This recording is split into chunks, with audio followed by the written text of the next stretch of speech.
Henry, thank you very much for your company. Where do we draw the line here between giving asylum, granting asylum to Christians who are being persecuted in the likes of Nigeria, Pakistan, it could be a multitude of places, and actually recognising that there are going to be some people who say they are Christian, who say they could say they are gay, they could say there are a multitude of things, in order to actually get status to stay here? Indeed, they're gaming the system. I mean, I think there's three things, and two things, and you've brought up a third, if you like, which is the persecution of Christians abroad. And we haven't heard enough about that in the British press. I don't know why not. And I also don't hear the Church, the Archbishop of Canterbury and the Church of England calling this out and saying, what are we going to do about this? But with regards to the Yazidi case and James Cleverly's comments, look, first of all, the Church of England has got an issue internally. That's a matter for them, but it has political connotations because it is political. But we've just had an archdeacon of, was it Norwich? I'm not quite sure, who has said that she wants to put an end to whiteness, but she's not anti-white. I mean, I don't know what that means quite, but there is I think we all accept that the church is taking a position on asylum seekers, on refugees, on various things that is essentially political, not purely religious and ethical in that sense. That involves the church in a whole quagmire of issues. And that's what they've done here. They've got an issue to deal with. And indeed, I believe that they are being abused. They are being exploited. Their goodwill, if you like, is being exploited by liars, by cheats, by people who should not, under any circumstances, be given refuge in this country, or frankly, any other, who are using the Church of England to try and game the system. All right. And that's an issue for the Church of England, really. An interesting point. Do we see conversions to the Greek Orthodox Church, or the Serbian Orthodox Church, or the Russian Orthodox Church, or to the Jewish Church, or anybody else like that in the UK? I don't think we do. No. And so there is they are exploiting the Church of England specifically, and there's an issue to be addressed there. However, big but. The Church of England itself, as an institution, or ethically, or legally, is not responsible for safeguarding the British people against people who are coming to this country who might do harm to the public or national security, for that matter. That's what they argue. That's what they say, Henry. Yeah, and they're actually right. And James Cleverly and the Home Office are trying to pass the buck here to the Church of England. No, if you think somebody is lying and trying to game the system, reject their asylum claim. Don't simply say, oh, well, it's a matter of fact that they've followed the process to convert to Christianity. It means diddly squat. OK, they are gaming the system. If you let them do that, then more and more will do so. And we need to reject those asylum claims. Yes, there'll be an outcry because, that's why they do it.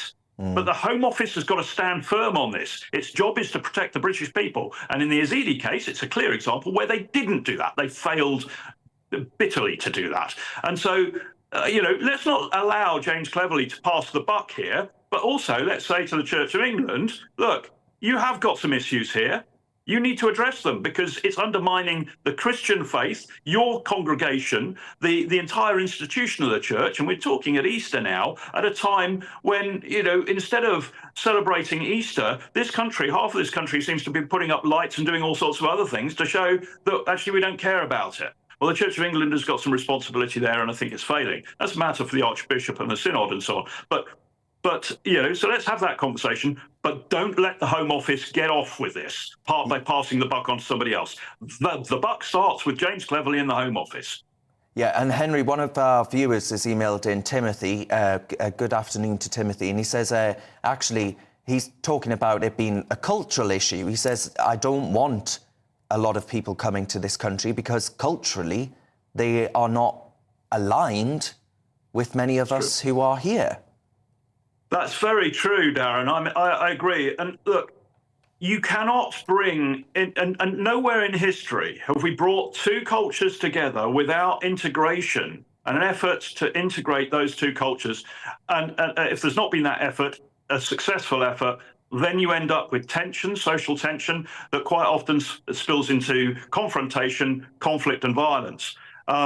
And because you end up with an attempt at what I call, and NATO called in Kosovo, and the United Nations called in Kosovo, cultural displacement or passive ethnic cleansing. In this case, we're talking religious stuff, so it's cultural displacement, not racial displacement, where you end up dominating certain localities through having built up a certain degree of a community of another culture that then insist on dominating that geographical space, which makes it then uncomfortable for people from other cultures, including the indigenous, if you like, culture. And yes, people will argue that there's nothing indigenous about the British culture, but we've had more immigrants come in the last couple of decades probably, than at any time between the Norman invasion and the 1950s.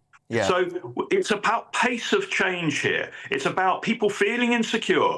And it's about the government, the Home Office again, failing to ensure that people who come in are properly integrated. Darren, interesting piece of research we don't need to get into now, perhaps, but is the number of exclusions from people coming into this country for the requirement to learn English.